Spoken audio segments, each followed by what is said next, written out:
Minneapolis may be the focal point, but the anger and controversy over the Trump administration's muscular crackdown on alleged illegal immigration is sweeping across the entire United States.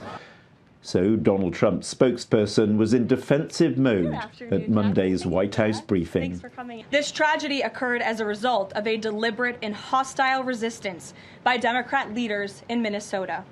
For weeks, Governor Walz and the Mayor Jacob Frey and other elected Democrats were spreading lies about federal law enforcement officers who are risking their lives daily to remove the worst criminal illegal aliens from our streets: murderers, rapists, pedophiles, human traffickers, and gang members. President Trump has sent his border czar, Tom Homan, to Minneapolis to attempt to defuse the situation. It's notable he hasn't sent his Homeland Security Secretary, Kristi Noem, who's caused widespread anger by describing the victim of Saturday's shooting as a domestic terrorist. Trump is aware he's getting pushback from some increasingly vocal members of his own party. On the social media platform X, the Republican Senator Tom Tillis posted, "Any administration official who rushes to judgment and tries to shut down an investigation before it begins are doing an incredible disservice to the nation and President Trump's legacy."